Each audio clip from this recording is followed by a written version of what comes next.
What's up, gang? Thanks for joining the Undiplomatic Podcast, the show with undiplomatic takes about the foreign policy scene. I'm Van Jackson, and I'm pretty fucking tired. I trained jujitsu yesterday, and every day, I'm too old to train daily, but every day that I train, I'm destroyed the next day. Even when I do well, even when I feel pretty good but tired after training, I need at least a day to recover.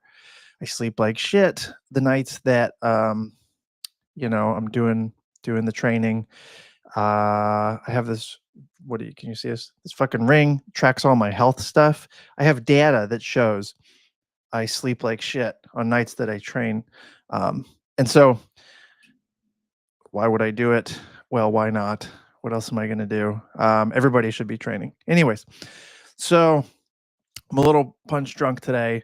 I had to take a couple days off of streaming. I've been wanting to, there's been a lot to talk about, and we're going to talk a lot about shit going on today. But the the past couple days, I've been sorting out paperwork for what is the affiliate status on Twitch. I fucking did it, or you did it. Chat did it. You know what I mean? So Fabuli kind of made this shit happen. And among a couple others were involved in getting me over the hump. So I'm an affiliate. That's sweet. And it took a while to get things arranged, but now it's legit. And here we go. So I was sorting that out. Um, yeah. And there's going to be, not today, hopefully later this week, I'm going to be doing, thank you, Fabuli. I'm going to be doing a live stream about this documentary called Pistachio Wars. And one of the directors is this guy, I guess we're buddies, I don't know. But I met him during a film festival in Christchurch last year. I was there to help promote a film by one of my friends. And I met him.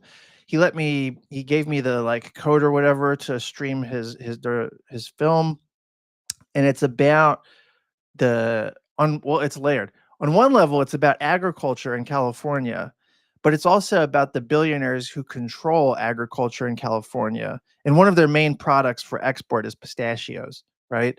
And because it's about billionaires and ag in California, it's also about water control in California, which going back 100 years is like gold in California. It's the thing that controls all other things.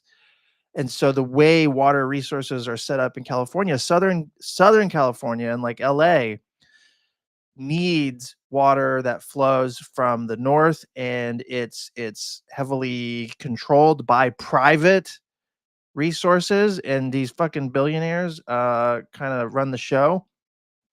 And it actually has a big role to play in the fires that we're seeing now in LA. So the severity of the destruction, the frequency of the fires, this actually ties back to like overdevelopment and agriculture in California. And the Pistachio Wars kinds of sheds a light on all of that. So we're trying to figure out a format because it's a cool documentary.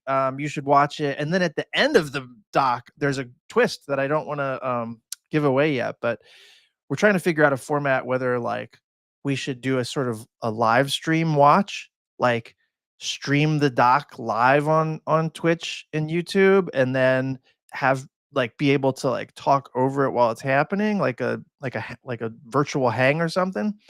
Or if we should do, I don't know, like just a normal interview with the guy who made the film, and like we talk about it. So and part of this is not on me. It's like, what is he comfortable with doing? So that's going to happen, I think, fairly shortly, and then it'll be a crossover between Undiplomatic and the Bang Bang podcast, since it's a war movie, not really, but in the sense of like no war but class war. That's what we're talking about. It's a it's a class war movie in a sense. So Yeah, it would be interesting to hear the filmmaker's thoughts. I've talked to him a little bit the past couple days, and he has a very analytically sound perspective on this. Like, the film ties directly to the LA fires, but the story of how you relate what the film says and these billionaires, this billionaire family, how you relate them to the fires, like, you have to get that story right, and it's got to be kind of ironclad. And he's got that, and so that's what we're going to talk about and share. He's, I think, rightly concerned about making sure he's on point with how he assigns causality and culpability and all that, precisely because um, when you're going after the billionaires, you gotta like mind your P's and Q's. Like, you can't go willy nilly. Like, the, you know, he could get shut down or like defamation lawsuits or something if he's not careful. So like, he's got to have receipts for everything he claims. But anyways, that will be great. So that's coming down the pipe. There's a couple reaction videos we'll do today. We'll see how we're doing on time. And then there's one thing I wrote from the newsletter. It's often I open up the show. I've noticed this as a tendency, even though this was not like some sort of grand strategic plan. I end up starting off the show with self promotion every episode. So, first of all, that's right, Rivalry Peril, available for pre order. Available for pre order. Comes out in just about 2 weeks. The newsletter, un-diplomatic.com, undiplomatic.com. I have a piece that is out yesterday. Very controversial. Okay, so I originally drafted this up in January 2023. See if I can share it here. January 2023, I wrote this thing. America is the preeminent revisionist power. When I wrote this, it like I feel like I'm not going to get as policed and targeted for it today because I re-released it basically on the newsletter. Um, this is a argument that what fuck damn it. There we go. So this argument is like kind of IR wonky. So like, this is international relations shit. And it has to do with the distinction between what we call revisionist and status quo powers. And the upshot, I'll like walk through it very briefly, but like the upshot of the piece is that um, America is it has a predatory foreign policy. It is a revisionist foreign power, and we're playing with like untold amounts of danger by not recognizing this. But also, we're like anomalizing Trump. Like, we have no ability to actually make sense of Trump accurately if we like we're like let me rephrase this. We are much more likely to be scandalized by fucking every little thing Trump does, and he does mostly bad things, but we're most likely to be scandalized by that if we have this sort of sacred, inflated sense of ourselves. The more you're an American exceptionalist, the more you think America can do no wrong. I mean, like, by definition. And if that's you, then you are the most jarred by everything Trump does. You're the one who looks at Trump and says, like, this is not who we are, and that kind of shit. And it's like, well, yeah, it fucking is who we are. This motherfucker, the people voted this dude in. You know what I mean? And so, like, this not all we are, but this is totally what we are, man. So, in international relations, the distinction between revisionist and status quo powers is like heavily theorized, and it's got it like affects how we use theory to like predict war, to predict alliance formations, how durable or brittle alliances are, you know um and the a status quo power in the like definitional jargon is just a power that is um, not aggressive, that does not have aggressive intentions. And so it's a defensive, it's a security seeking power.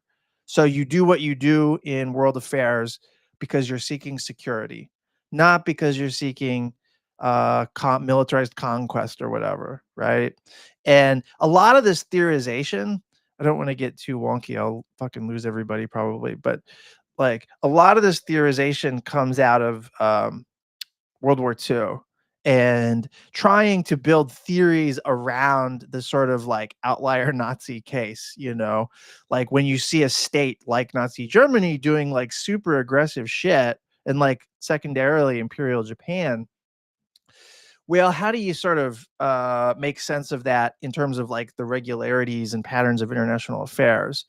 And so a status quo power is a power that might do dirt, violence abroad, but it's in the name of their own security. Like they do not have aggressive intentions against the boundaries of other powers, the borders of other powers. Revisionist states are the like mean girls or whatever. I mean, they're like revisionist states are the ones who do have aggressive intentions, right? They're the ones who aim to conquer. They aim to acquire, even by military force. They're the ones willing to threaten military force. And that's like the narrow understanding of revisionist actor. There's a broader understanding of the revisionist category, which is that like you seek to alter the rules that international society plays by. So there's oh chat says, can you talk about the Timothy Snyder tweet? LOL. Wait, what Timothy Snyder tweet? Timothy Snyder is not part of my tribe for what it's worth. But what is this tweet? I would love to see it. Yeah, he is classically hyperbolic about Trump stuff, like Trump fascism or whatever. For what it's worth, I don't want to get on like a super tangent here, but like I think Trump's a fucking like I have no problem calling Trump a fascist, but like I have no problem calling half of what the Biden administration does as fascist either. You know, I have the kind of like the black radical. I'm not a black radical. But I have the kind of like black radical understanding that like fascism is homegrown to a degree, like it's part of the American tradition in a way. And so like um there's a black radical critique that says Trump is fascist, but so is the fucking American police state, right? And so is the national security state. But then there's a kind of like liberal version of the fascist shriek, which is like everything's a fucking black swan, no time for explanations. The world is on fire, and it's because of the rise of these right-wing demagogues like Trump. He's a fascist. It's the fascist international, planetary fascism. The shit's taken over. The world is going to hell in a handbasket. And that's why we got to vote for Kamala Harris. And it's like, okay, dude. Yeah. Like that's a like decontextualized way that of seeing the situation that like raises alarm, but doesn't stop to breathe long enough to try and explain the thing that you're worried about. If you're like a liberal crier about fascism, I'm with you to the extent that like we're gonna have, starting in a couple weeks here when Trump's inaugurated, it's going to be some dark days. Like the dark times are coming, you know, and fascism captures that on some level. But you have a responsibility, especially if you want to like speak or have a voice in politics in some way, where you want to feel like you can do something about this shit, man. That you got to have explanations. You have to have an account for the thing that you fear and worry about. If you don't have an account for why it's happening and how it's happening or why it's possible, then how are you going to reverse engineer it? How do you know that you're going to, react to it in a way that is productive versus counterproductive? Maybe you're going to react to Trump fascism in a way that makes the fucking problem worse. You know what I mean?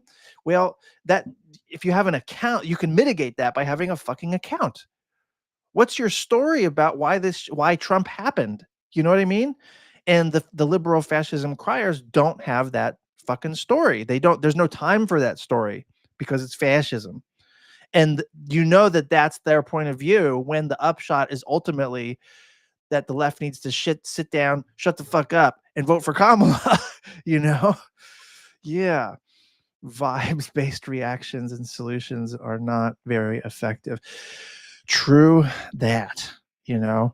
Um, Anyways, I'm curious about this Timothy Snyder tweet if chat finds it, mostly to dunk on it because I'm almost certain that I'm not going to like what he's got to say or it'll make me fucking roll my eyes in the back of my head. So anyways, back to this revisionist status quo distinction in international relations, right? In this is a unpaywalled piece at un-diplomatic.com, but the thing that I point out in the first half of the piece is that like most theories in international relations are built in, I should say, not American, international relations itself as a field is America centric. It's a primarily American thing. Technically, I think it started in the UK as a field of study 100 years ago, but it's America produces the lion's share of IR scholars. It hires the lion's share of IR scholars. Like America spends, like more. There's more like maybe it's because this is the metropole or whatever, but and so there's so much power being wielded on the world stage that people want to take it seriously and rationalize it. But in any case, this the fact that international relations is like a very America centric thing is important for my argument because what I argue is that most theories of international relations they assume that America is a status quo actor. And because a lot of the theories came out of the Cold War context where it's like you're positioning IR theory in contrast to like whatever the Soviet Union does, you can't bring in Marxism. You have to have an account of world politics that has no social theory, that has no class politics in it, where like class is not a factor. And that's all of mainstream international relations is structured that way, you know? And so like all these different theories, like normal stuff, they assume America is a status quo actor, and that comes part and parcel with American exceptionalism. Like if America is the good guy, then like of course you're going to position them as the status quo actor. But that's worth challenging, particularly because of the like scores, not even dozens, but scores of military interventions that America has led during the unipolar moment, like since the end of the Cold War, right? To say nothing of all the shit we did during the Cold War. So my piece starts from the premise that like we should be challenging this assumption that is America is a status quo actor. And one of the reasons I say that, let me get this fucking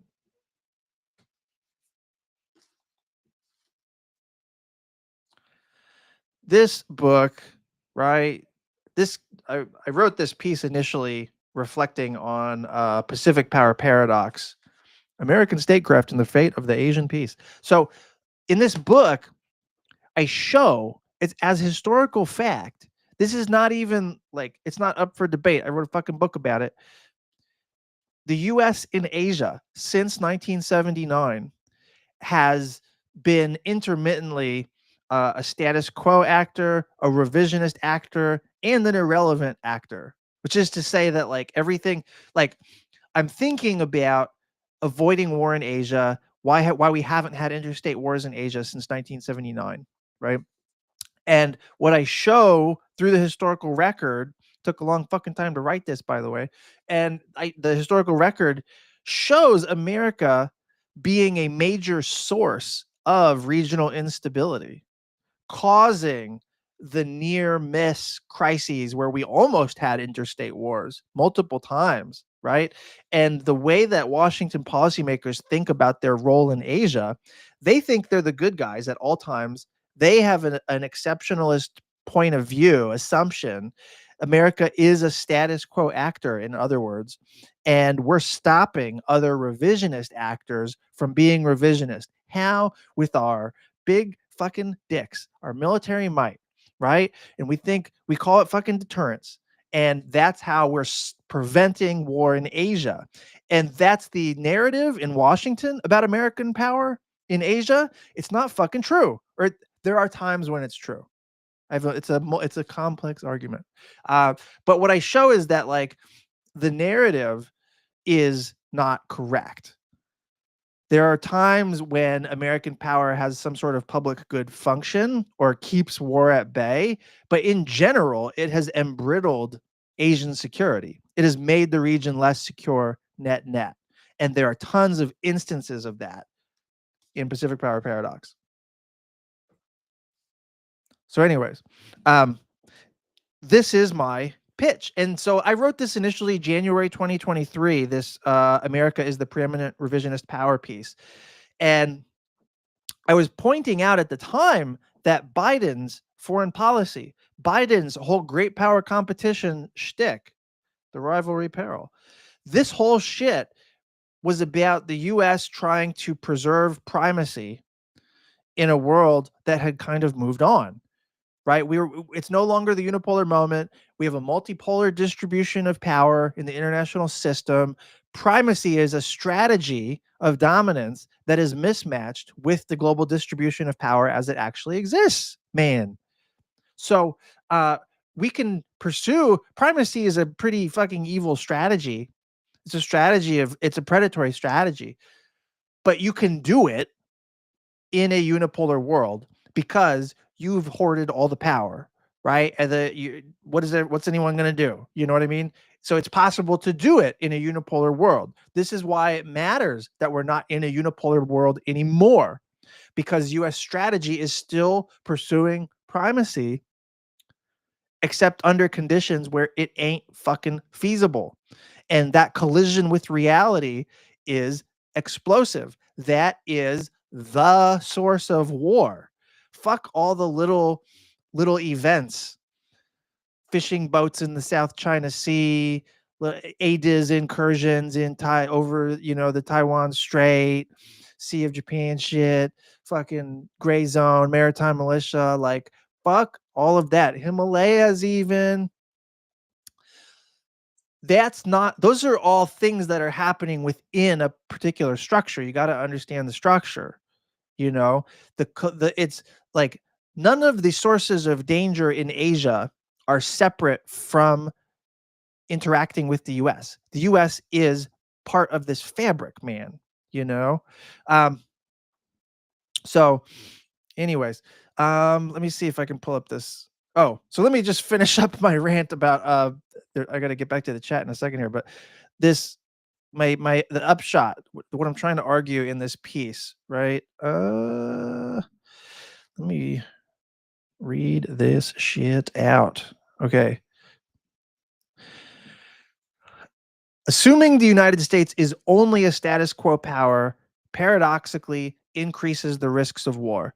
Denying American revisionism, as in denying that it's happening or that it's been happening, makes U.S. foreign policy more dangerous than it might otherwise be. Common sense should dictate that to be the hegemon is to be the preeminent revisionist power. How is that even a question? Hegemons impose orders that didn't exist before and expect others to sign up.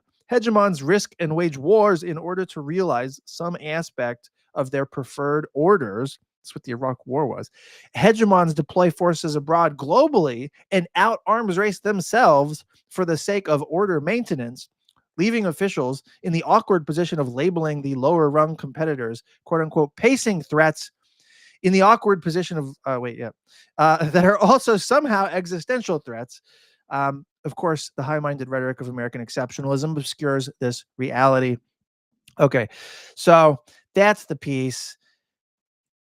And I got fucking savaged by my enemies, by the national security state bros over this at the time. Like, I got policed out of certain conversations, like fully over this, because it was a direct affront to who they are, like what their project is, And had I made this argument back when I was like a lib national security state guy, I would have never made this argument back in, before times.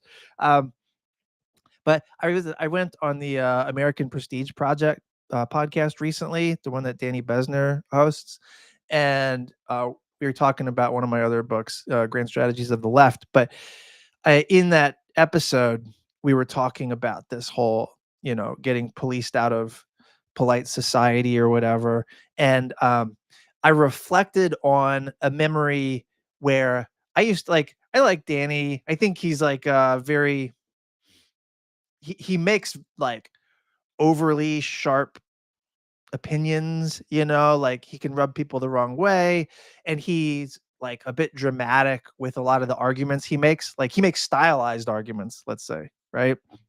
So he goes too far in a lot of his claims. But the I like him. There was a time when I fucking hated his ass, you know?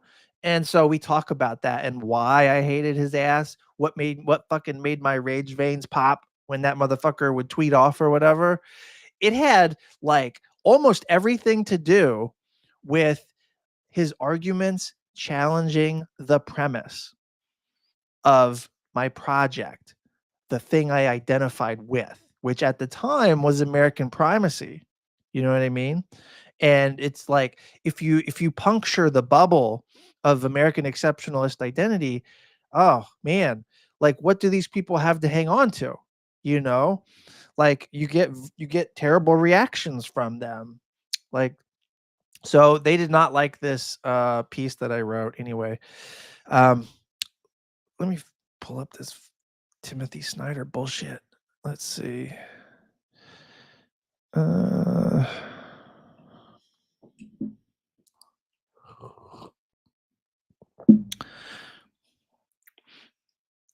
all this stuff about borders not mattering, people secretly wanting to be ruled by us, the unreality of their countries, not very American, not even MAGA, but very Kremlin. This is such a fucking. Thank you for sharing this, chat.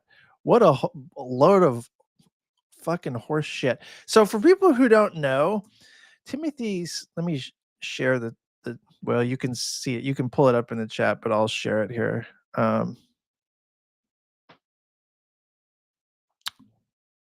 Where is it? What the fuck? Here we go.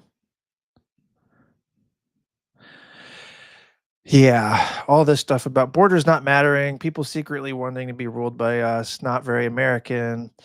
He's blaming Russia. All things come back to Russia. You know what I mean? He's like a Russian exceptionalist, but in reverse. So this is built into the whole like Trump is an anomaly thing. Trump is un-American, MAGA is un-American shit, which makes no. It's not a coincidence that this same guy is the leading. He's a fascist guy in the fascist debate. You know what I mean? And so like all of that goes together. So when Trump won in 2016, he was the guy who was loudest, like the Rachel Maddow view or whatever, which was like Trump won because of Russia colluding. Russia fixed the election or whatever. Like Hillary was supposed to win, And Russia did fuck around in the election. Ain't no question about that. But the question is like, did it fucking matter? Was it influential? Or is that a way of deflecting from why a guy like Trump could win? What does that say about the system? What does that say about how elites have been shitting the fucking bed? What does that say about the totally intellectually, morally, politically bankrupt Democratic Party? You know what I mean? And so to be still blaming all of this on fucking Russia is wild. And I am no fan of Russia. They are imperialists. I am anti-imperialist, of course, but like, dude, get a new beat. Like, who even believes this anymore? It's Russia doing it. Russia wants America to take Greenland. Russia wants America to take the Panama Canal. Russia wants Canada to be the 51st state. Are you fucking kidding? This shit, the math doesn't even add up. Like, get the fuck out of here. Anyway, Yeah. What else we got in the chat?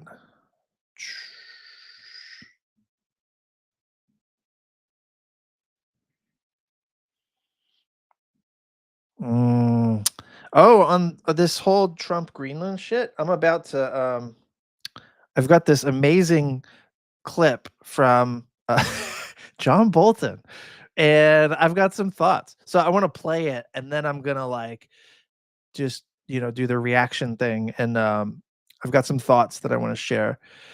But yeah. Oh, I don't think he's saying Russia wants us to do that. I think he's saying Trump is acting. Oh, yeah. That's fair enough. So Trump, maybe Tim Snyder. Okay, let's give Tim Snyder the benefit of the doubt. Maybe he's saying that Russia isn't sock puppeting Trump on this, but this is Russia's attitude toward the world, and Trump is emulating it. That's fair, but it also still erases the imperial character of the American tradition, which I actually have some thoughts about. And I want to play this whole John Bolton clip to sort of unspool that ball of wax.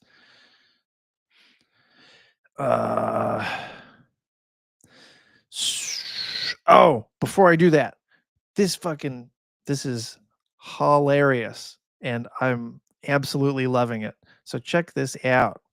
Did you see this? Did you see this? Steve Bannon. So this is in hilariously enough, Bright. God damn it. Why does this keep doing this? Okay.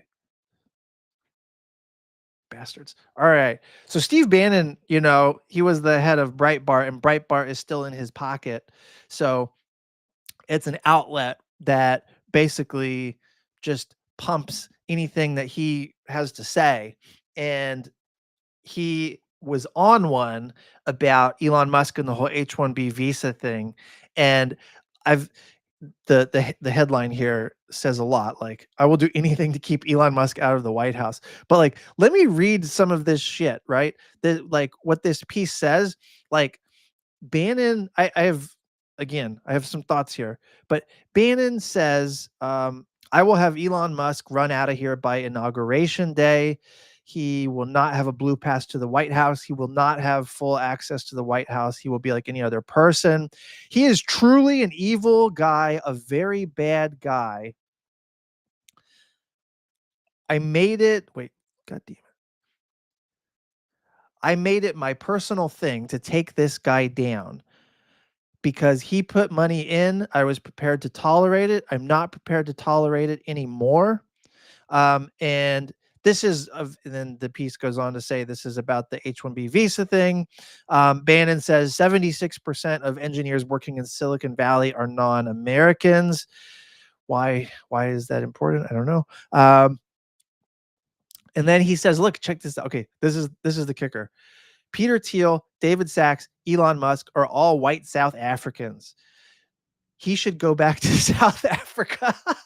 Why do we have South Africans, the most racist people on earth, white South Africans?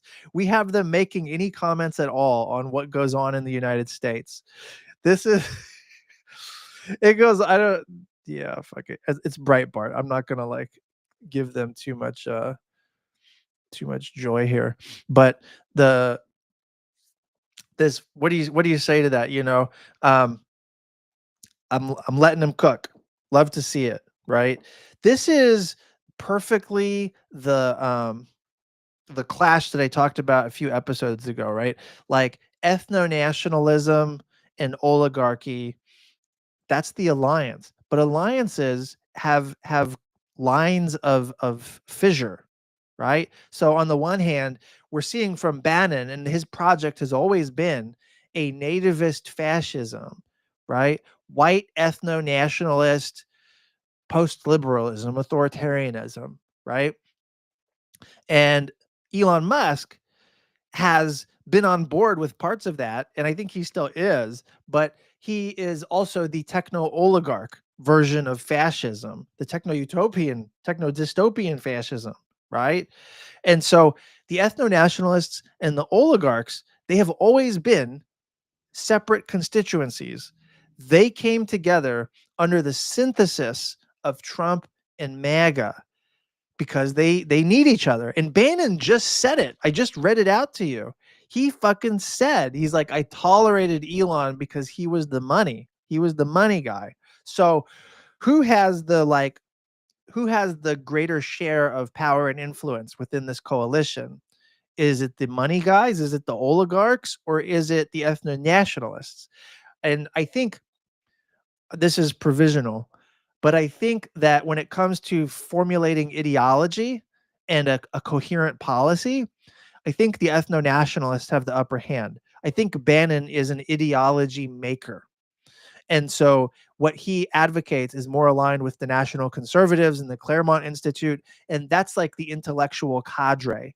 They're literally the Leninists of this counter-revolutionary project that is MAGA, that is Trumpism, right? And that's the white ethno-nationalist shit is like at the core of that, right? But the oligarchs are the condition of possibility for making any of that happen. And the oligarchs are not interested primarily in the ethno-nationalist part. They recognize that ethno-nationalism gives oligarchy a kind of mass base. And so that's how they end up needing each other, you know? But if the oligarchs, this is my materialist hat, but like they are going to get what they want because they're the money guys. If they don't get what they want, if they don't have government functioning on behalf of their class, the capitalist class, then why would they be in alliance with ethno-nationalists? You know, so they do need each other, but there's friction points and limits, and we're seeing that now. Where this gets most interesting, and where the left, I think, has to be careful, is on China, because I love to see this. I do. But man, Bannon is out for like the whole World War III with China shit. He was the first, like, he has a disproportionate role in like causing great power competition. It predates the Trump administration. We talk about this in The Rivalry Peril, by the way. Great power competition predates the Trump administration, but it didn't become official policy until the Trump administration. It didn't become like the dominant framework until Trump. And that was because of Bannon. You know, Bannon sought that because great power competition abroad, China as the enemy abroad, facilitated the consolidation of right-wing political power. Geopolitical rivalry and the militarism and the jingoism that goes with that is a force that strengthens ethno-nationalism. So first of all, think about how fucked that is, right? And so like if you're cheering on great power competition, who are you really working for? You're working for fucking Steve Bannon, bro. And so that's part of what we're on with that book. It's like this is fucked, you know, and here's why. But also like the Steve Bannon white ethno-nationalist project, man, like there's it's antagonistic to the capitalist class that has been the biggest voices, advocates for not peace with China, but like détente with China, stability with China, right? Because they're trying to secure the bag and they're securing it, yes, on the back of Chinese workers whose labor is being repressed and then surplus value being extracted. And then that's creating this whole fucked up system we've got. But everyone does that, including in America. You know what I mean? It's not like Chinese labor repression is unique and no one else is doing it, you know? But and I think we have to be clear-eyed. I've written about this before, but there are sections of capital that are aligned with the Steve Bannon project. Palantir, Anduril, probably fucking Google, you know, it's any company that can make money off of an ethno-nationalist state. that can make money off of militarism. And so it's like the defense industry is like foremost that. AI is also that, because AI doesn't really have an exit except selling their shit to the Pentagon, like I talked about with Max Reed last week. But fucking these in terms of like strategy or left strategy, capitalists who don't benefit but who are actually harmed by the ethno-nationalist stuff, that's a power block that is temporarily aligned with those of us who seek peace, democracy, and equality in the world. You know, it doesn't mean that we share the same project or anything. But so my shorthand is like, it's the neoliberals who have promoted this whole capitalist peace bullshit, right? They're the ones who still think in those terms. That's what they want to happen. And they accordingly want a stable, cooperative relationship with China so they can keep securing the bag. And so those multinationals actually have overlapping interests with those of us who want to prevent fucking World War III. And that sucks, because neoliberalism has also been the enemy of the left ever since it's been a thing, ever since the 70s, you know? But that's how bad our situation is, because the post neoliberal move is an ethno-nationalist rivalry, an inter-imperial rivalry move. And that's what fucks all of us. So I'm letting Bannon and Musk cook. I love it. Go after Elon, Bannon for now, but neither one of these guys is like on our side. And Elon, ironically, paradoxically, as much as I fucking loathe this man, he has material reasons because of Tesla in China to support peaceable relations with China. And Trump needs those forces acting on him in order to have a more tempered, restrained, Xi Jinping is my friend China policy. And we need Trump to embrace that side of himself. We need to make him think he's the fucking peacemaker guy, even though he ain't peaceful. Because the alternative is barreling toward fucking World War III. So we got to be careful on the China part of the Bannon Musk collision. But in general, it's fucking awesome to see the fissures within this coalition. And I kind of want to, despite having I've said everything I just said, I kind of hope to see more of these fractures within the MAGA coalition. So for now, love to see it. All right. One thing I did not put in the like what is it? The fucking agenda for today, because I didn't see it in time, was this thing about America being at war fucking everywhere. Ken Klippenstein, who you guys I'm sure know this guy. Great reporter. He breaks unbelievable numbers of stories, and great writer. He's a friend of the pod, in fact. So he had a piece that just came out called "The U.S. was engaged in combat 226 days last year," and I want to read out a little piece of this. So, the problem of like the Democratic Party and the Biden administration in 2024, they would frequently say something to the effect of like, America is not at war anywhere anymore. And it's just completely not true. Like, it's just gaslighting us. And we know that because they make press statements and issue press releases, and they give interviews where they talk about getting hit by some country or some rebel group, or bombing some country or some rebel group, or like we're droning somebody. And this is like every day. And so with the Biden administration, there's something really fucked up that's happening in the larger pattern of American war making. And it's happening right fucking now. And Ken Klippenstein is like starting to scratch the surface of what this is. So let me read this here. So January 8th is a random day, but on 226 days like it last year, the US military, quote unquote, foiled another attack in Syria, Jordan, Israel, Iraq, and Yemen, as well as in Somalia. At sea and from remote bases, American forces attacked or were attacked by drones and rockets and missiles and ground fighters. This remarkable record, which we pieced together from press releases, social media postings, and unit records, shows not just the constant dangers that exist for US troops, but also how invisible the reality of war is these days. So, here we go. One more part.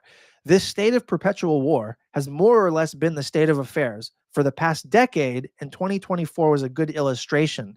Yemen replaced Afghanistan in 2024. The active defense of Israel against Iran was added. Combat went up there, declined elsewhere, but it was still combat.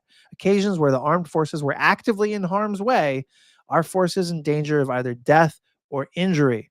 And yet, Biden be lying. And yet, they say they ended the forever wars. Are you fucking shitting me? Because we got out of Afghanistan, we ended the forever wars. We're fighting in like almost every country in the Middle East. We're breaking international law here, there, everywhere. Imagine if you're a soldier. Imagine that you are a boot on the ground in a foreign country and you're being shot at. You're risking your life. And your commander in chief is saying that you're not at war. What a fucking joke. You know? There's actually, hold on, let me grab this. There's a book.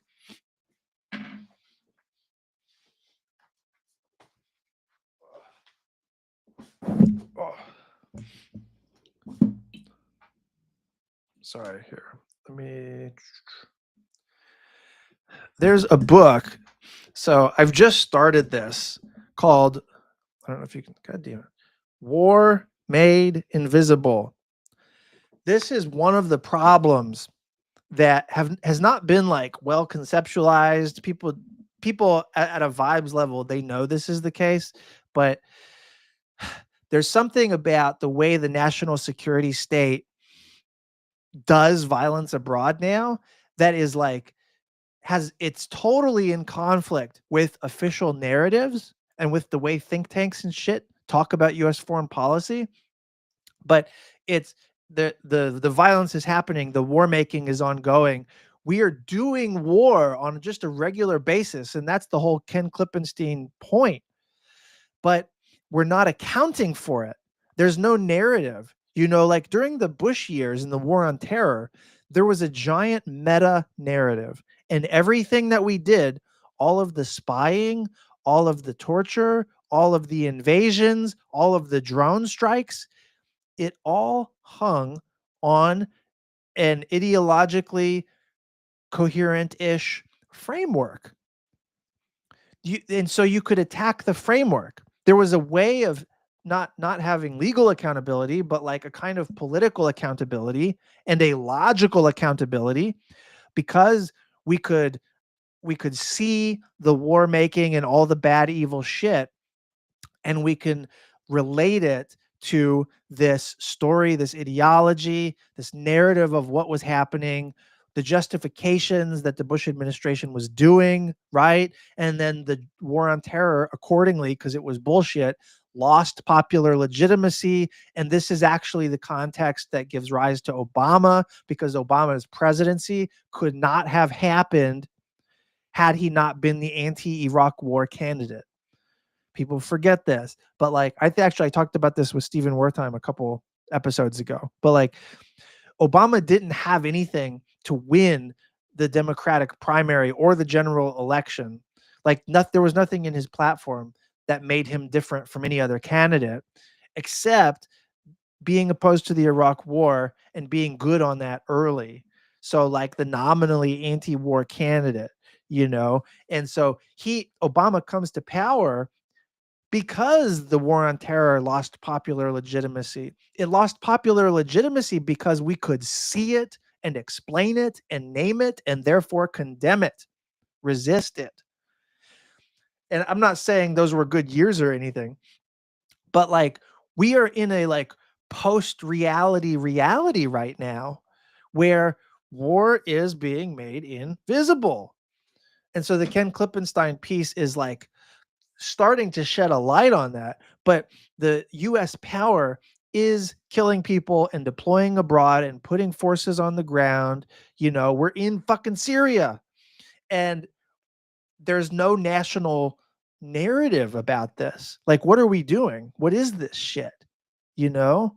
Um, like we, in order to actually hold anyone to account for this or to stop it, we have to be able to see it and name it, and not as an individual isolated events, a drone strike here, a drone strike there, a war here, a war there. We have to have like a kind of totalizing sense of this, you know? So the narrative is missing, and that's pretty fucked. So shout out to Ken Klippenstein for kind of trying to, um, what's her name? Arundhati Roy, the Indian public intellectual, public critic, amazing writer. She argued in this book, a great book that came out last year, that part of our task is to give corporeal form to our enemies. You know, if writers, public writers, have any useful function, especially from the left, like the critical perspective, the point of what we're doing should be to give corporeal form to your enemy, turn your enemy from invisible to tangible, and then it can be attacked. Then you can bayonet that shit. You know what I mean?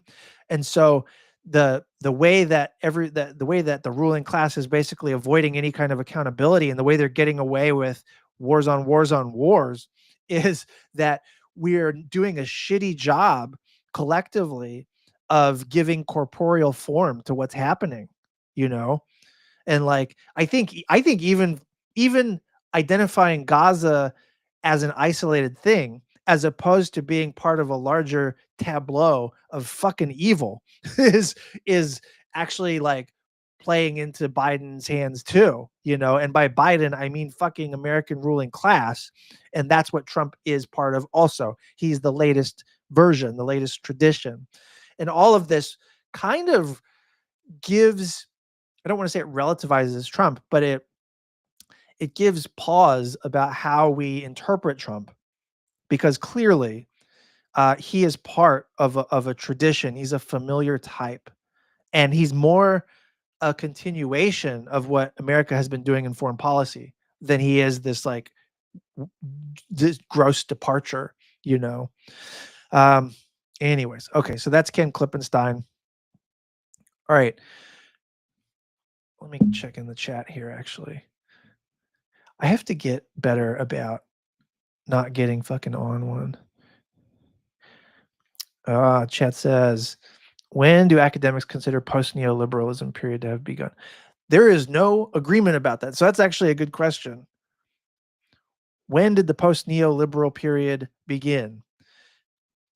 I don't know.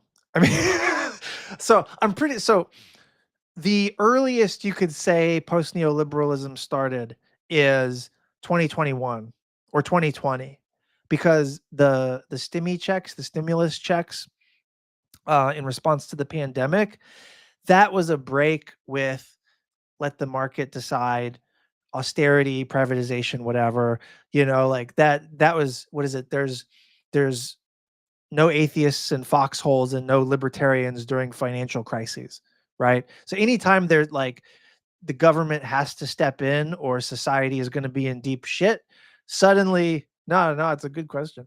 The In those instances, nobody's libertarian anymore. So the government had to step in and do something in response to COVID. So then suddenly nobody's a libertarian, right? And so you could say that's the beginning of it.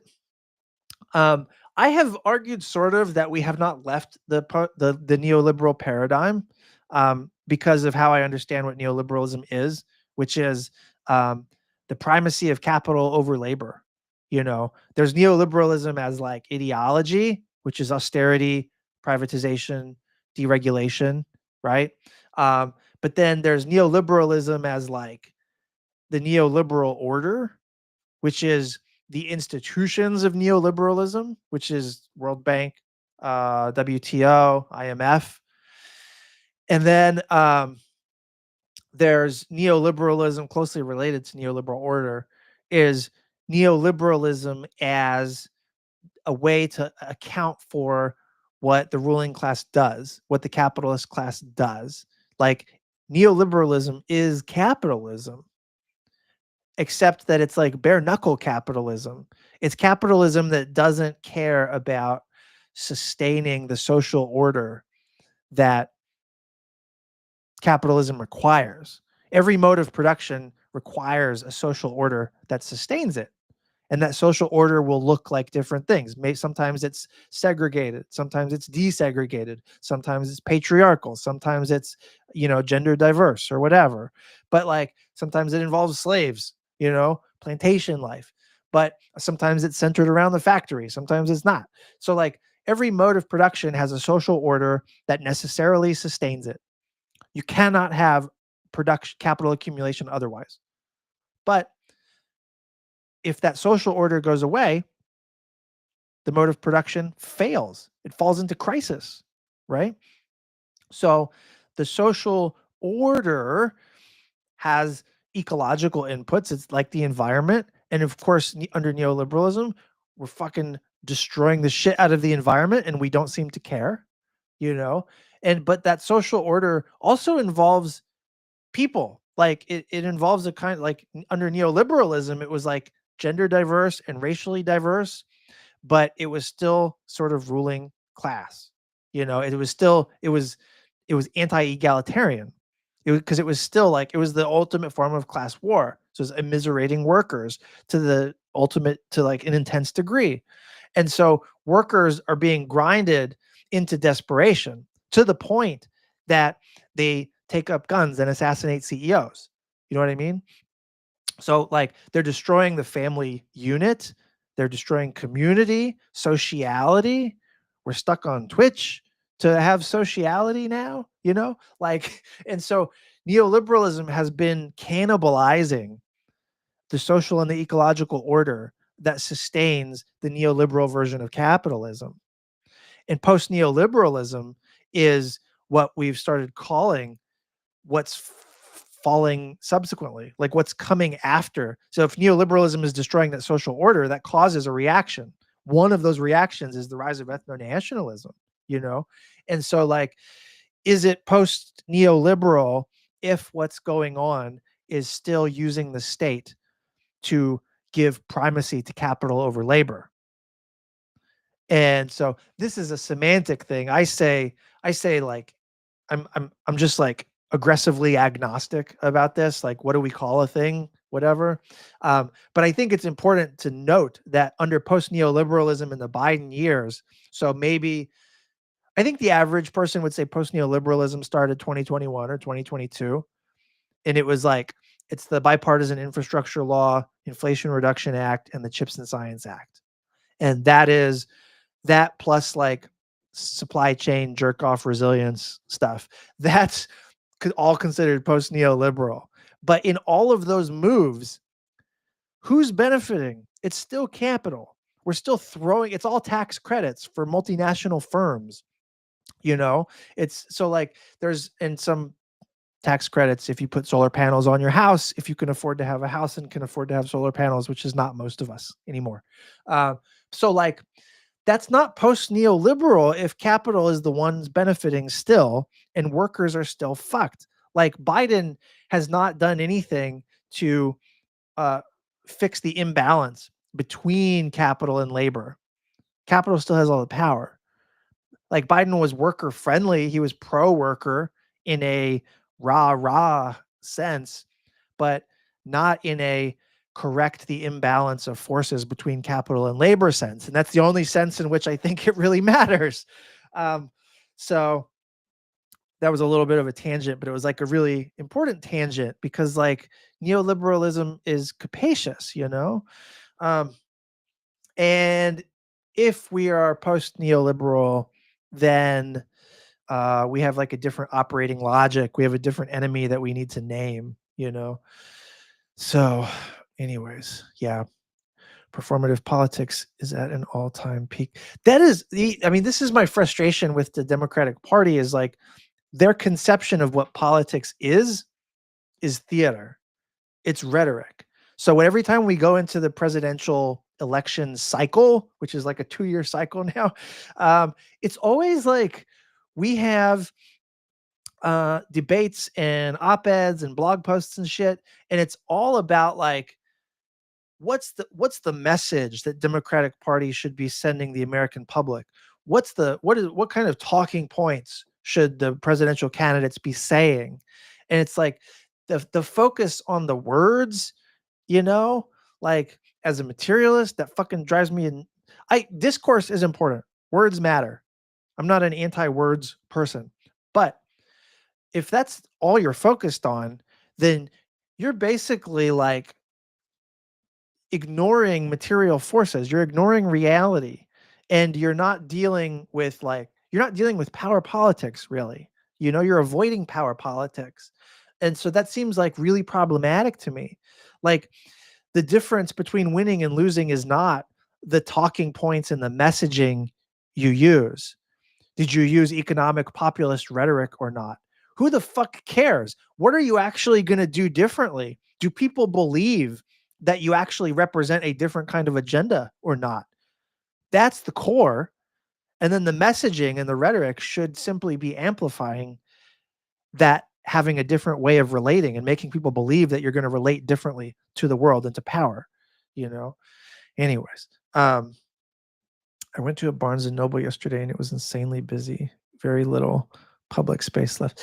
Yeah, people would. I don't know how old everybody is. Like I went to high school in the '90s, and Barnes and Noble was like, I remember this sellout kind of place, like corporate bookstore, and I still used to enjoy going to it anyway. For bizarrely, like it was anytime I'm surrounded by books, I just fucking have an orgy or whatever. But the, um, I remember that Barnes and Noble having a rep. Barnes and Noble and Borders, they had a rep that was like, these are like Starbucks of coffee, like this isn't real coffee kind of thing.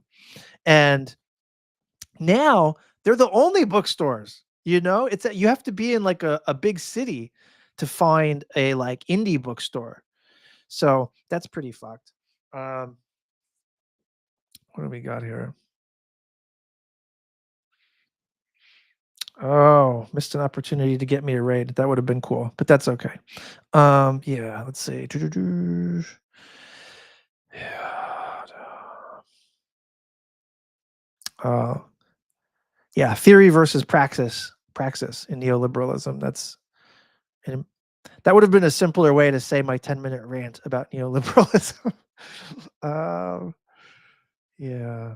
The Barnes and Noble Cafe is not bad, I should say, but it's depressing that it's like the best third space that we've got. It's kind of fucked. Mm,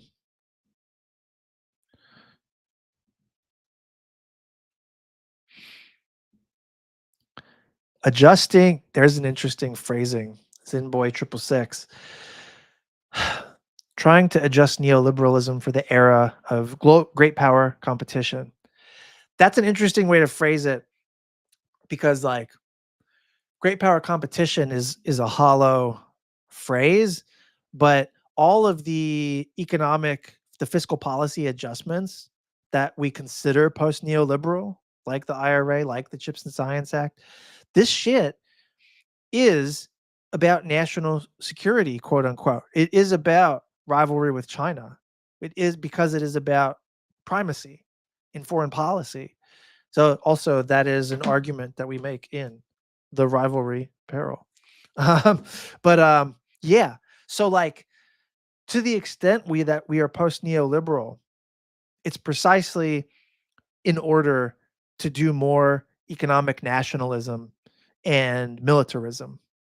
It's precisely to pursue the same old goals of a kind of geopolitical dominance in a context where that's like it getting harder and harder to do. And even the Washington wonks cannot deny that it's getting harder and harder to do.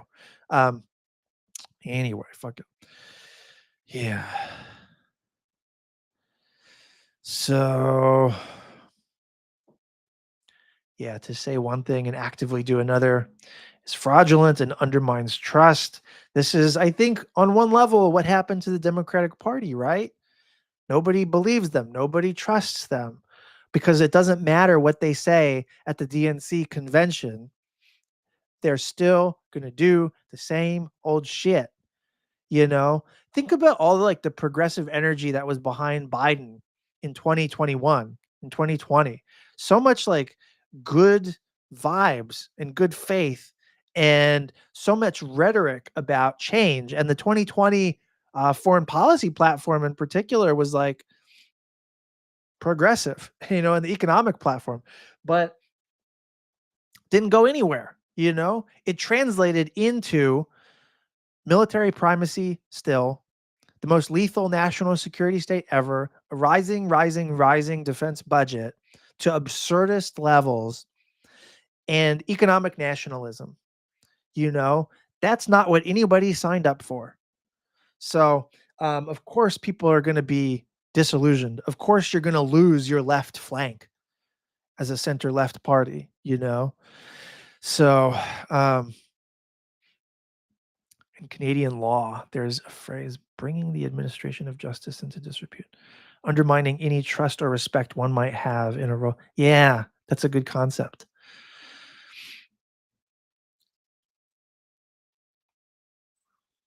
Oh my God. Chat says last week, Biden said out loud, I could have beaten Trump. Kamala could have beaten Trump. I saw that. And now when I see stuff like that, I'm just I roll my eyes and move on. But it was frustrating, let's say, to see that kind of I don't think he's gaslighting us. I think he's gaslighting himself. Biden's in denial about everything. And I mean, Kamala probably too. This is the thing. Actually, I'm not going to get on another rant about the Democratic Party. I've had 3 of those digressions today. Sorry. Yeah. So what I did want to get to though is this effing John Bolton interview. It's bananas. It's very useful, I should say. So I'm going to stop intermittently to throw on some color commentary about this, but this will be fun. Let's see.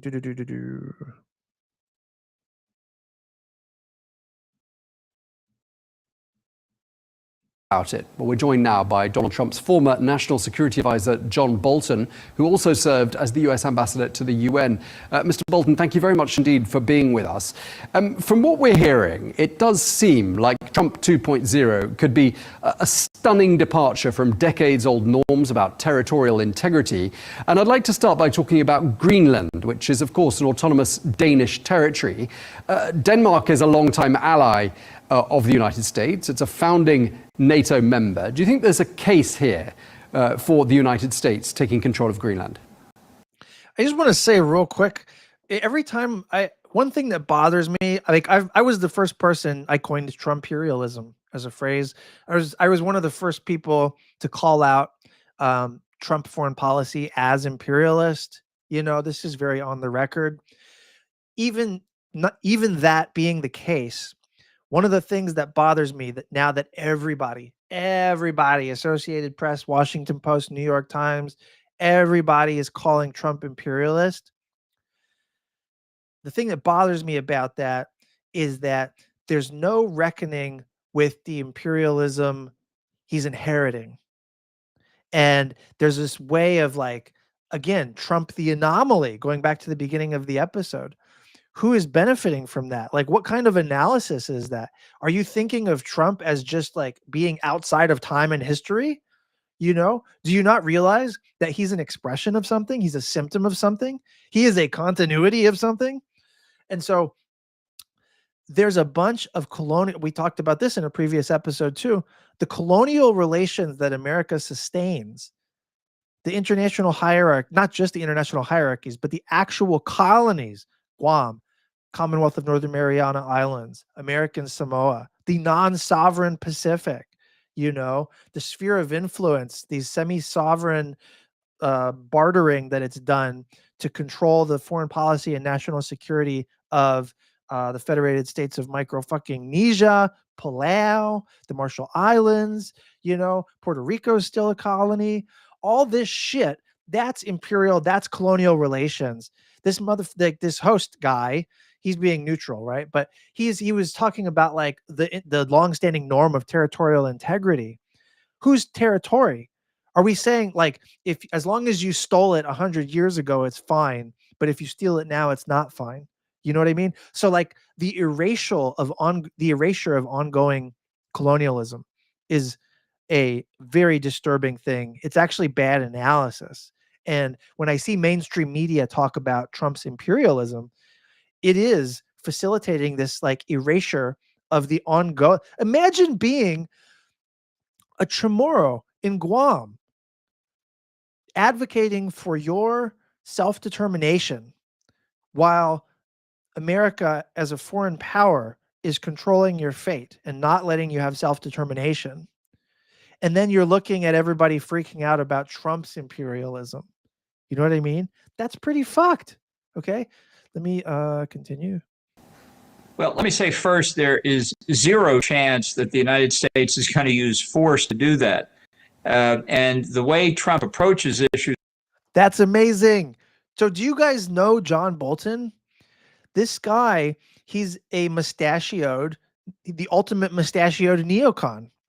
There's never been a war that this guy didn't like. He confuses missiles with his cock.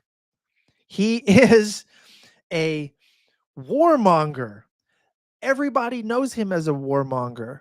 He's never seen a war he didn't like. He advocates for coercion, for bombing, for invasion, pretty much as the solution to every fucking problem. And remarkably, and I want to like contextualize this a bit in a minute, but he thinks that military invasion is not the answer in the case of Greenland because it belongs to Denmark. And I think this partially has to do with the fact that Denmark is a fucking white country, because his track record of wanting to bomb countries has always been non-white countries. Let me keep going here. Like this, especially in such a public fashion, leads people, unfortunately, to think that the whole idea is kind of bizarre.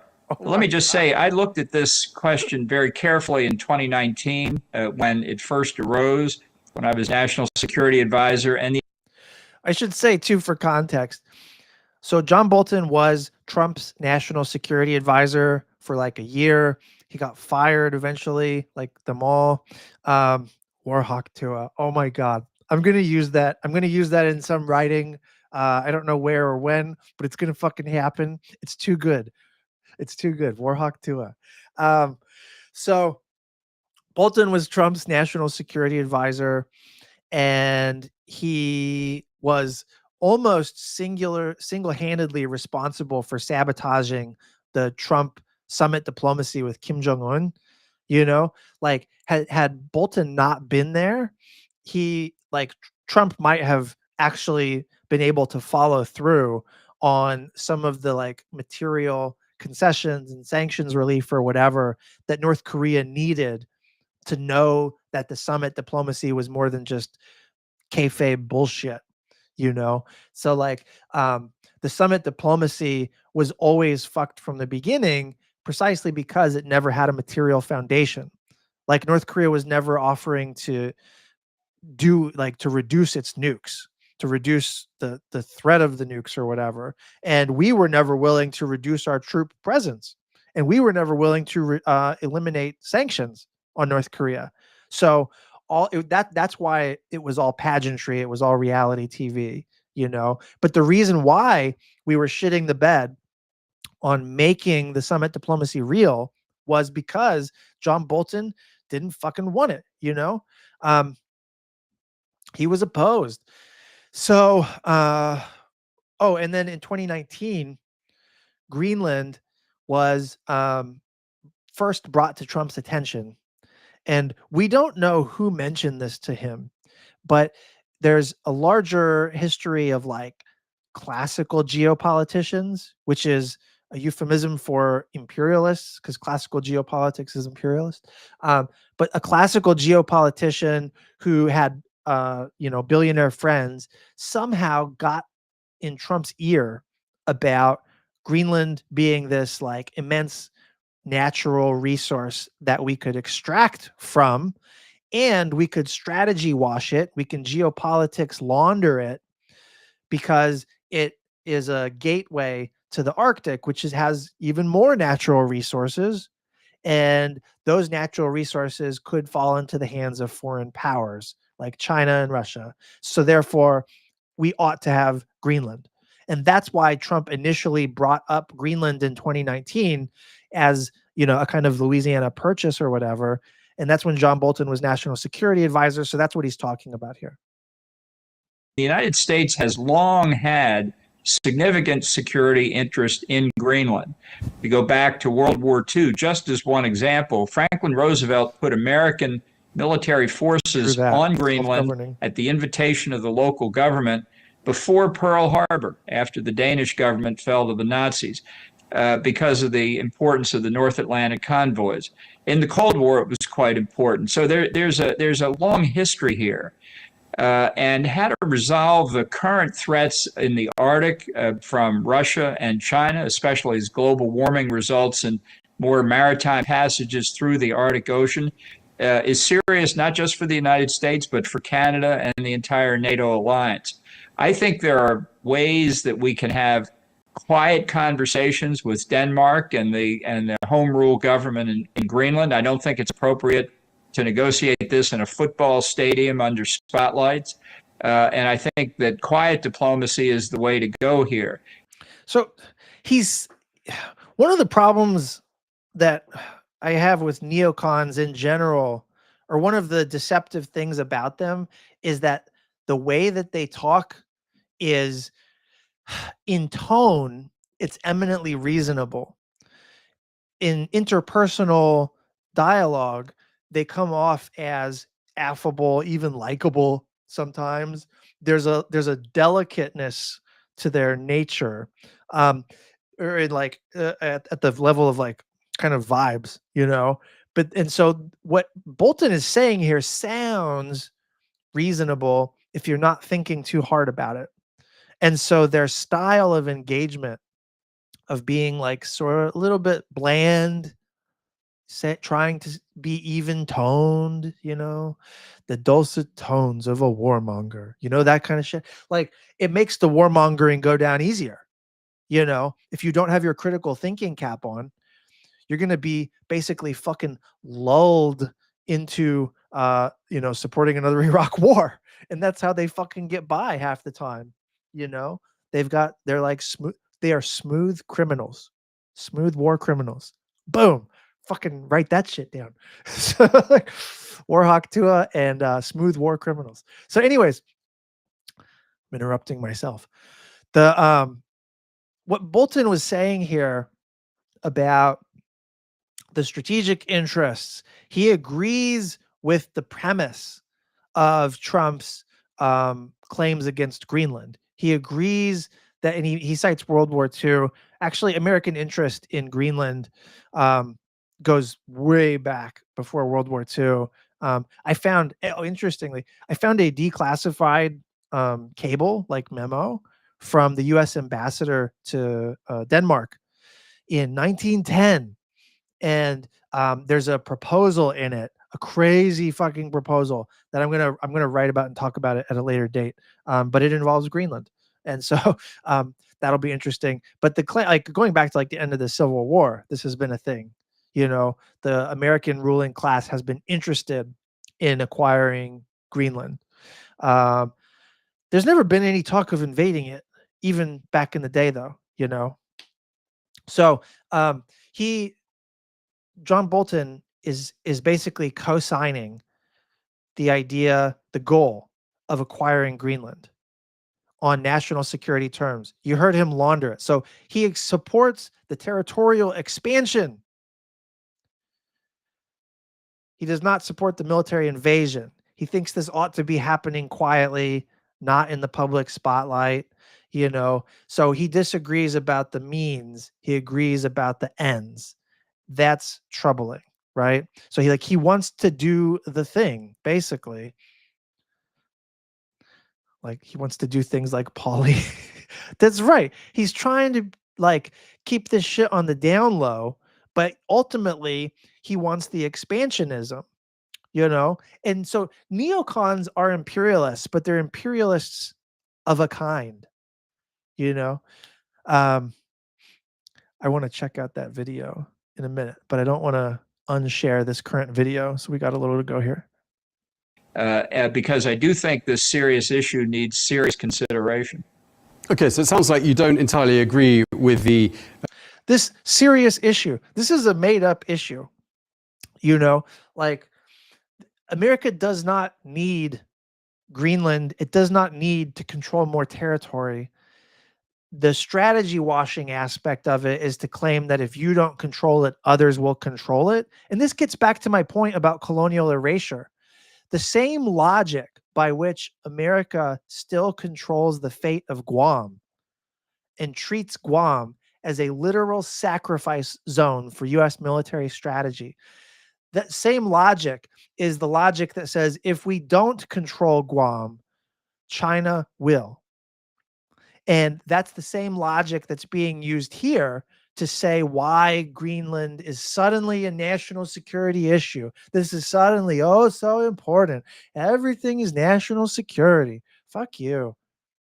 The means, but do you agree with the end goal, which is, did you conclude in 2019 that, yes, indeed, the United States should acquire Greenland? Mayor McCheese. Well, we didn't get to that point because Trump blew the negotiations up. We hadn't even really started by talking about it publicly and putting the government of Denmark, democratically elected government of Denmark, in an impossible political position. This is not how you negotiate with friends and allies. It's one thing to send the signal to the Chinese and the Russians, but you don't put friends in a corner up against the wall. So this is interesting too. Part of the fissure here, I attributed this to low-key racism, and I think that's part of the picture. I think that's part of the explanation, because the neocons are warmongers against the darker races, primarily. Depends on what you count Russia as, I guess, on some level. But the neocons are also the NATO lovers. They love them some NATO. Denmark's part of NATO. So Bolton was just saying there, that's the crux of the issue for him. You don't come at your NATO allies, who you fantasize about when you're having sex with your wife. You fetishized the NATO alliance. You don't possibly bring military force against them. That's Bolton's. That's basically what Bolton is saying here. Chat says, threatening Greenland is a way to act imperial without risking great power war. Same thing with bullying Mexico. That's true. The Mexico thing is it's actually related to great power competition, great power war, because in the MAGA and the national conservative, the way they look at Mexico, they think of it as a proxy war against China, which actually makes it more likely. Unfortunately, I'm laughing, but we're talking about war.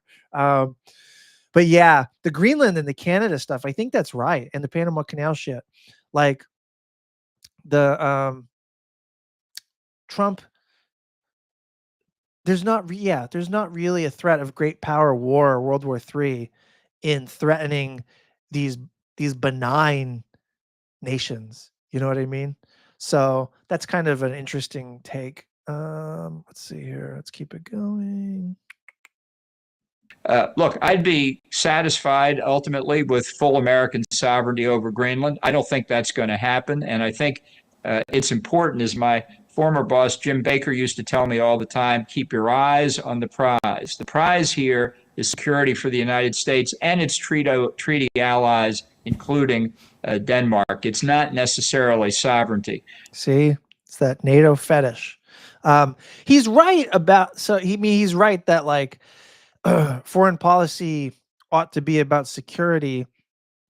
I just think he has like a very perverted sense of what security is and who for whom security is and at whose expense security must come. You know, on all these counts, he and I are on different fucking planets. But in general, yeah, like foreign policy should be about security. And NATO or not NATO, Greenland is not a part of that, you know? And the reason why John Bolton thinks NATO, or I keep saying NATO, the reason John Bolton thinks Greenland's important, and I like disagree with the premise there, is because we have different conceptions of what security is, how best to go about it, and for whom security is, you know? All right. We have an existing bilateral treaty with Denmark, the Defense of Greenland Treaty from 1951, that could be a vehicle. I think there are many possibilities here, but it's a sensitive subject, as people I'm sure can understand. And the way you deal with subjects like that is privately. Okay, another sensitive subject, the Panama Canal. What do you make of what Donald Trump's been saying about that? Well, again, there's not going to be any force used against the Panama Canal. It's so typically the case. Trump takes an issue where there's a grain of importance in what. Fabuli says Trump belongs to a different political school of thought than Trump, and this is 100% true. I mean, John Bolton is a neoconservative. He is part of the imperialist wing of American liberalism. So, like, not all liberals are imperialists, but American liberals have usually been imperialists, and the neocons are the liberals who are imperialist. Trump's not, he's like orthogonal to all of this, you know, he's not an ideological guy. He's definitely not a neocon. He's made the neocons his enemy, you know. There's actually more to say about that. Let me come back to that in a second. What he's saying, and you lose sight of the real focus because of his bizarre approach. Panama Canal is vital for American national and economic security, and really for world trade and economic prosperity in troubled times. Panama Canal is essential to national security and world trade, blah, blah, blah. Those statements, again, they're strategy washing. They're like national security washing. The move that they're doing, when you do securitization of something, you take an issue. It's an issue of normal politics, normal trade, whatever. And then you put a national security gloss on it.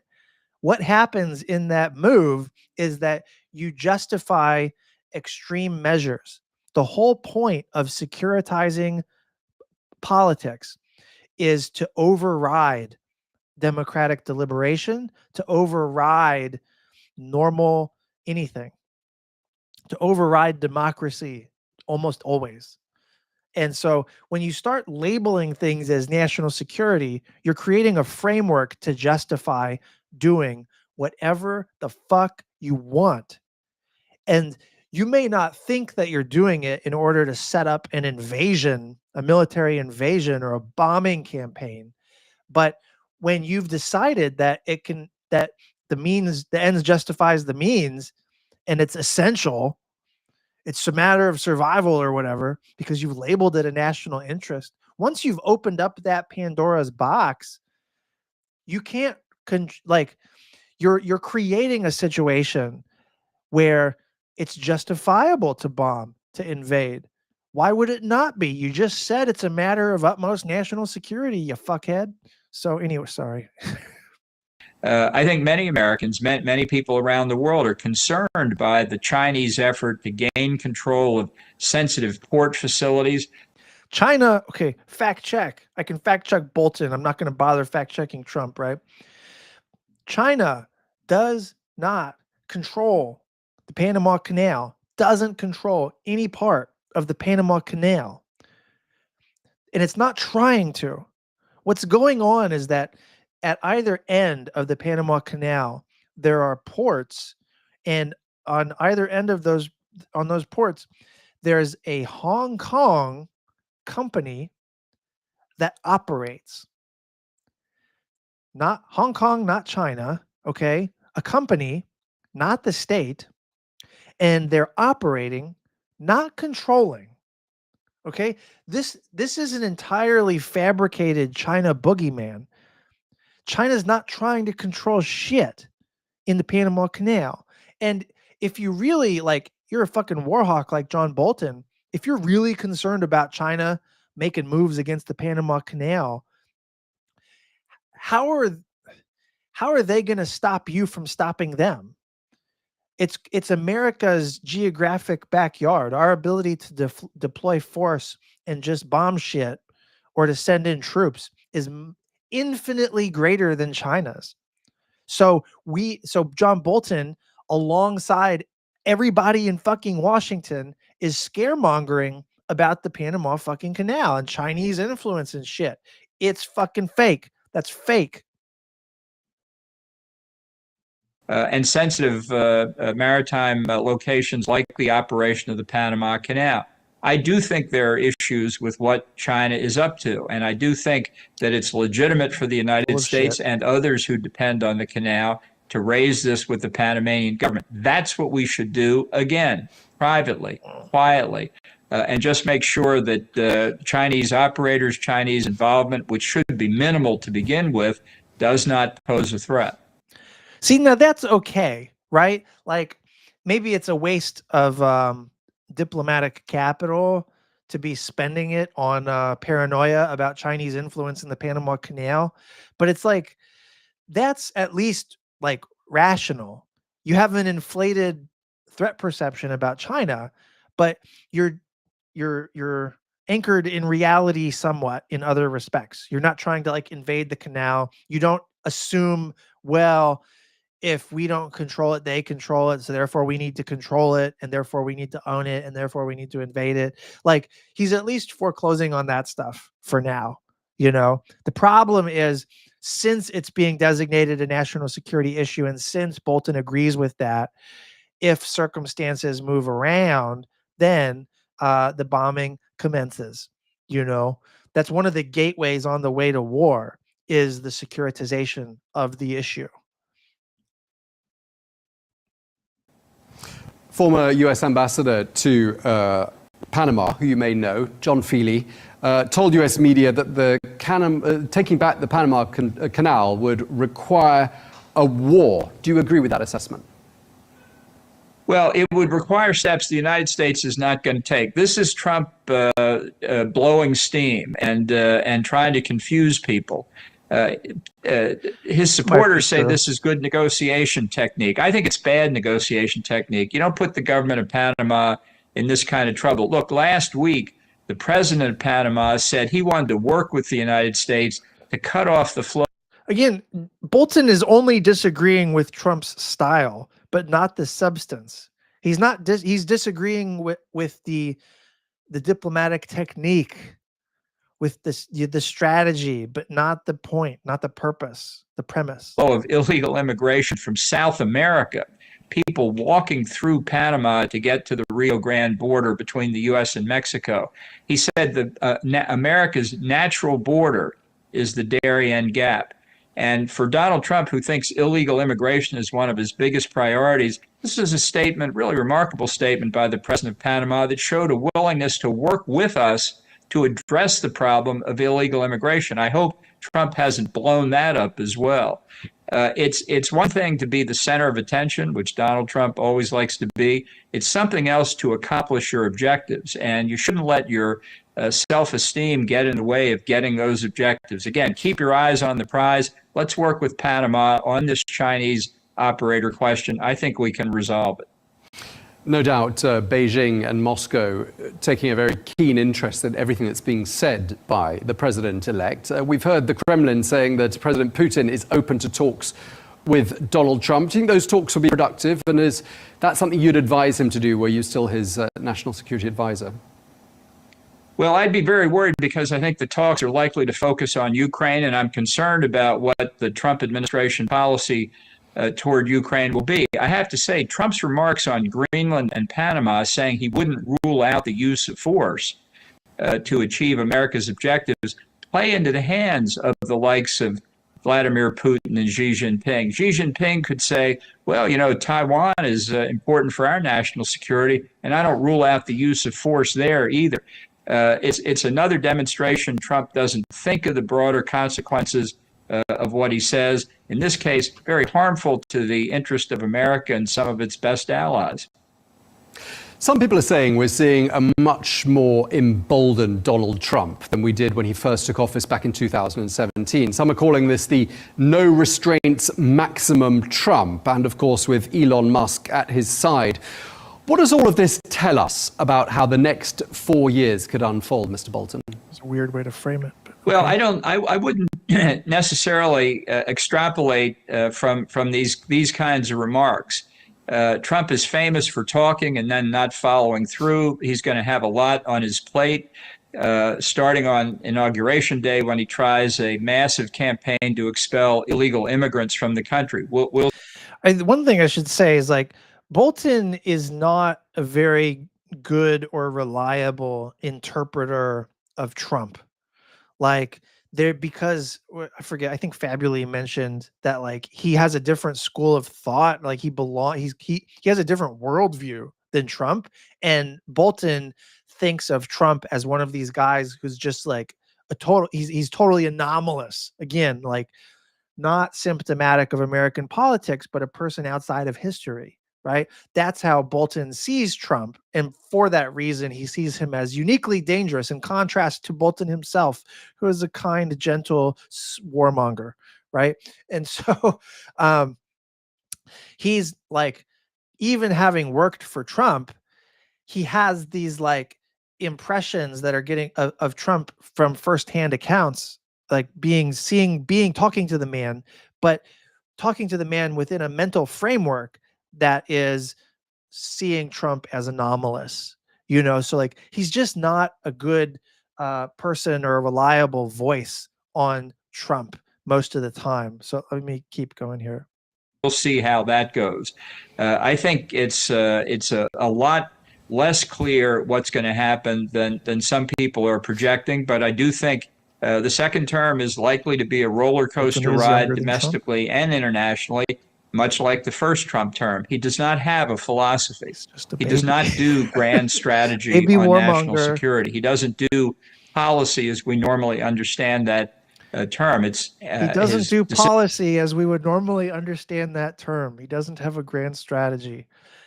That's all true. Decisions are transactional, anecdotal, ad hoc. Transactional, anecdotal, ad hoc. I would agree with that also. And that leads to continued uncertainty. It's bad for America's friends. The only hope I have is it's even worse for our enemies. Yeah, I mean, when we talk about this new, some are calling it a new sort of imperialist. Oh, imperialist. Everyone's saying, people are saying. Bolton has been swatting at Trump gently in the media a lot. Yeah, Bolton had his fucking memoir. I don't know if you guys remember this. Bolton came out with his memoir about his time during the Trump administration as national security advisor. And it was like, he had a bunch of like damning stuff in there that was like Trump engaging in fucking criminal activity. And then he didn't tell it to the fucking whatever that committee was, the House committee that they set up to investigate Trump. He withheld it basically to release it in his book. And that kind of like, to me, suggested that like Bolton is out for Bolton. He's got preferences, but he's trying to do national security the best way he knows how, which is with guns and bombs and murder. But he does think about himself foremost, and he doesn't think very hard about Trump. He's dismissive of Trump in a way. But that book was very critical of Trump. So it's not new that Bolton would be throwing shade at Trump, but like a neocon, he does it gently, delicately, Yeah, speaking out against the bosses, but so quick to fall in line. The thing is, Bolton would go back to work for Trump right fucking now if Trump would hire him. There's like no question in my mind. And that tells you everything about this man, this bushy-haired child. All right, let's agenda there by Donald Trump, threatening to seize the Panama Canal and Greenland, perhaps by force, perhaps not, as we've been saying, threatening to use economic coercion to pressure Canada to become the 51st state of the United States. I mean, is there a coherent foreign... The smart thing, so John Bolton is, and I can't remember if I said this, he's emblematic. He is the avatar of the thing that Trump was running against in the 2024 election. Right. And he associated himself, like Bolton and the Democratic Party have become chummy and friendly. And so the neocons have no constituency. They do not represent a mass base. They don't represent fucking anybody except themselves, you know? And so the neocons have they're not in the Republican Party anymore. And so Trump's whole thing about like being against World War III, the Democrats are warmongers. Even more than running against the Democrats, he was running against the neocons. And John Bolton is like public enemy number one for who the neocons are. And so he was attacking the Democrats by associating them with the neocons, which is not incorrect. You know, that's Democrats made that bed. So now they got to sleep in it. Of course he did. Get the most out of his material. Yeah. All right, let's keep going. Foreign policy plan here, a master plan? Or do you get the impression that Donald Trump and Elon Musk are shooting from the hip? There is no master plan. That's beyond Trump's capability. This is one thing after another. I think the motivating factor in the case of Canada is that Trump does not like Justin Trudeau, the prime minister, the outgoing prime minister. And in Trump's mind, and he said this publicly, he thinks that if he has good relations with the head of a foreign government, then the United States has good relations with that country.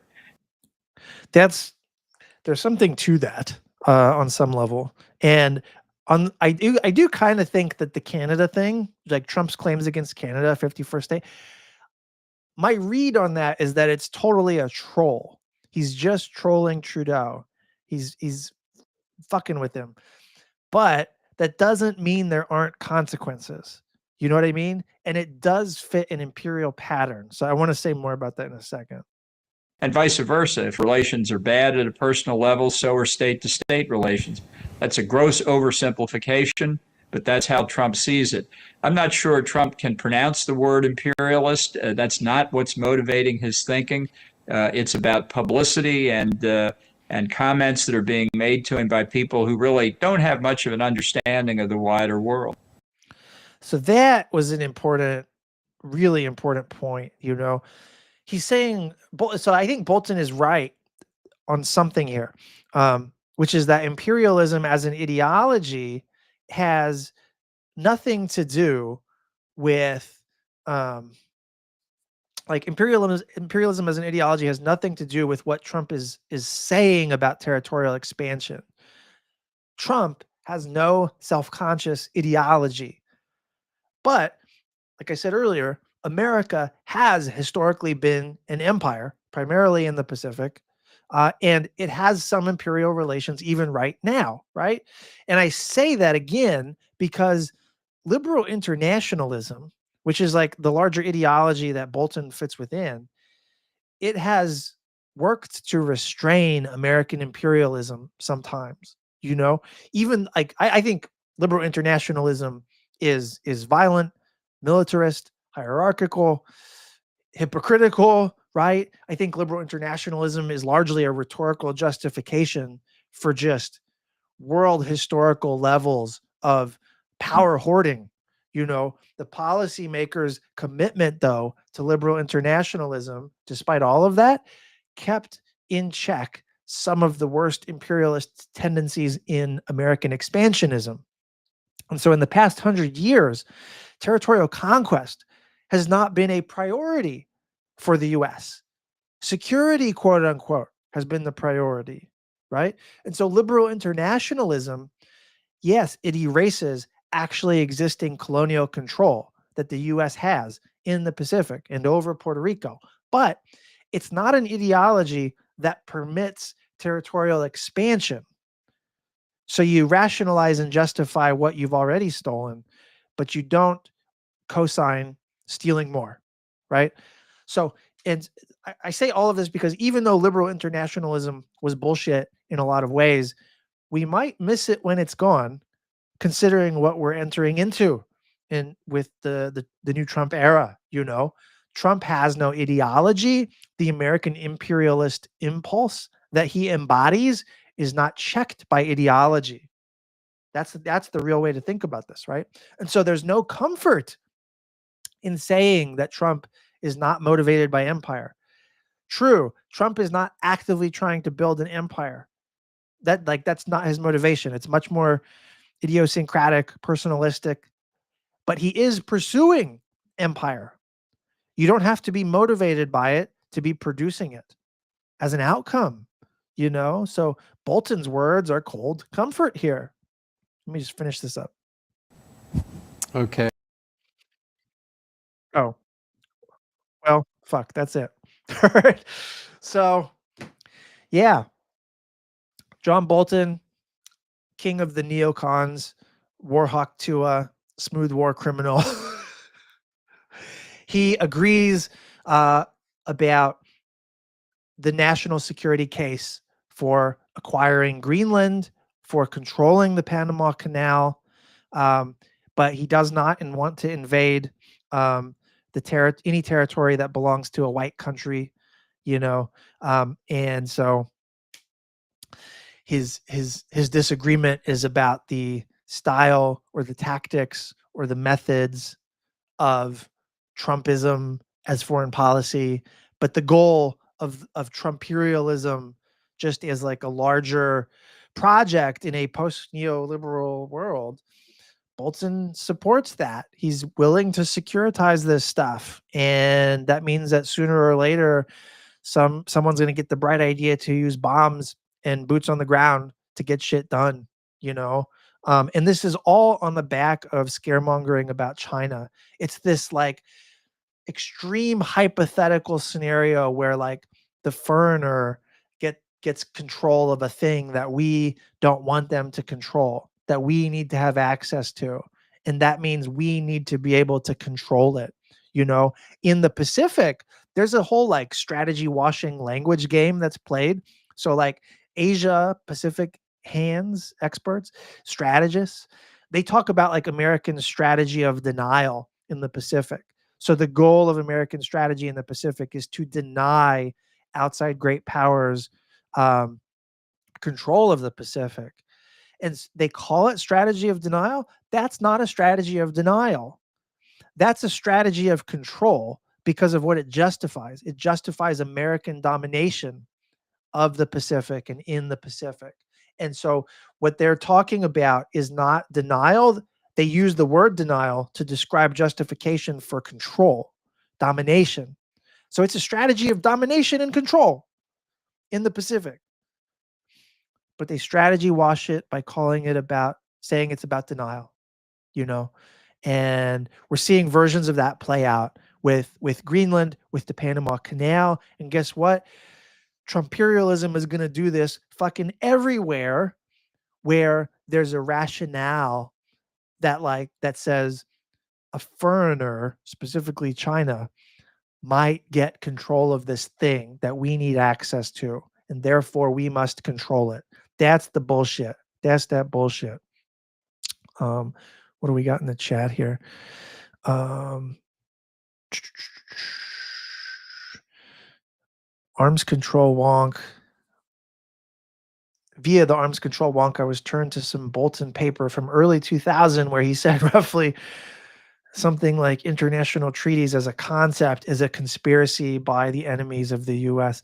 Yes. So like Bolton is famously this, like, I feel like people are losing the history a little bit, but in the like Bush and Obama years, Bolton was widely hated as like an enemy of all things democracy, all things peace, and he's still, to the extent he's known, he's still kind of known that way. But I feel like it's been diluted because there's so much other warmongering going on, because he's not even in power. And yet we're doing all these things that he would want us to be doing. So to hate Bolton is to hate the Washington national security state. To think that Bolton is a warmonger is to think that U.S. foreign policy is warmongering, because there's very little distinction between what Bolton wants to happen with American power and what American power actually does, even under Biden, you know? And so he was famously, John Bolton, opposed to, and this is like the classical Republican view on foreign policy and on American power. They're very skeptical of international institutions, multilateral treaties. Norms don't matter, right? Ironically, national sovereignty is a norm, and it seems like that matters to them sometimes. Not other people's sovereignty, but NATO member sovereignty and U.S. sovereignty. Hypocritical much, Warhawk Tua. So yeah, like this opposition to arms control is premised mostly on the idea that like arms control would bridle or restrain American power. And his Bolton neocon theory of security is that American power causes stability. American power causes peace. This is an inversion. This is the opposite of true, but it's what their belief is like that. So American, and this is why they love fucking primacy so much, because American extreme concentration of power hoarding is the thing. It's the magic. It's the juice. It's their theory. It's core to their theory of security. And so if international institutions or international treaties or multilateral arrangements, if they purport to constrain American power in any fucking way, then they're opposed to it. That was that's part of a primacy strategy. And you can see evidence of that even in the Biden administration, that way of thinking. There haven't been any new multilateral treaties under Biden. Biden is not interested in bridling American power. Look what he's done to the defense budget. But Bolton is just a little more extra about it. And Bolton was a neocon before it was cool for everyone in Washington to be neocons.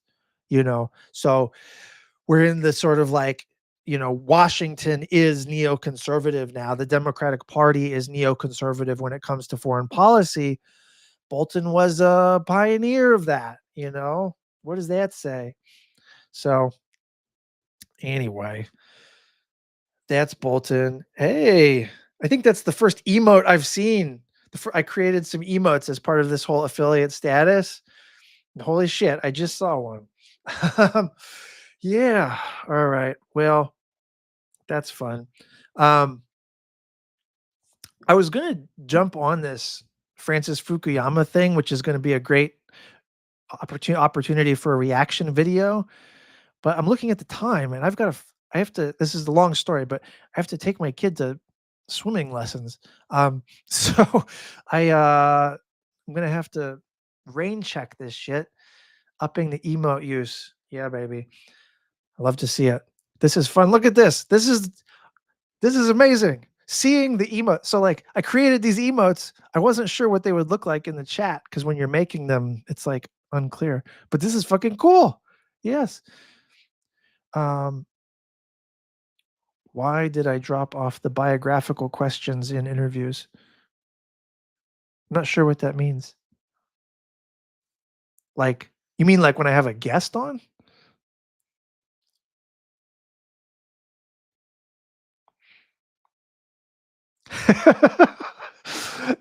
If you choose between Twitch chat or your child, which one's more important?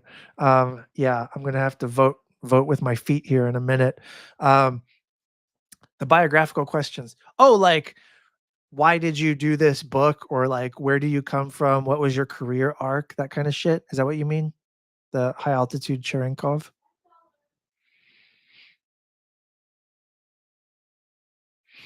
Get ready for swim, dog. Put the togs on. Okay, I'll be right there. 1 second. Sorry. So, Twitch. Oh yeah, those. So like, I still do that sometimes. The biographical interview questions, but some people were like, not interested in it, or like they wanted me to get to the meat of the thing. So it's just like different strokes for different folks. Sometimes I'll still do biographical questions on interviews. All right. Let me raid somebody here. Whom to raid? Are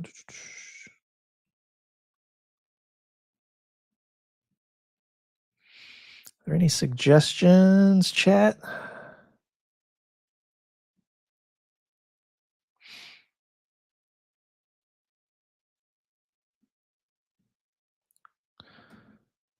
Gulani? Why is this not working? Let me see. All right. Hang in there, chat.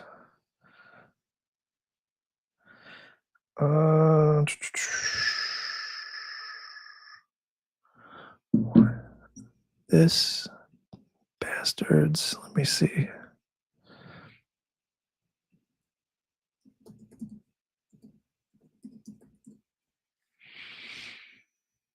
Is it working? All right. This was fun, guys. Thanks for coming on.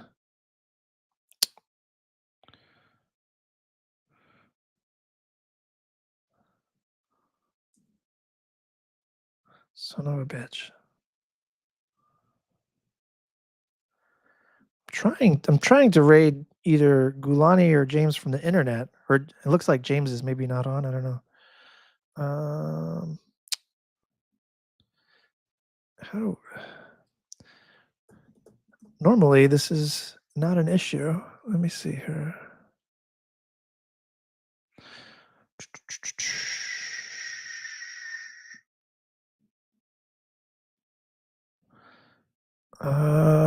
Raid.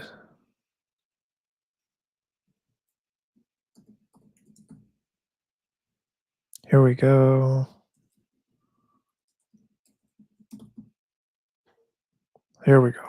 I'm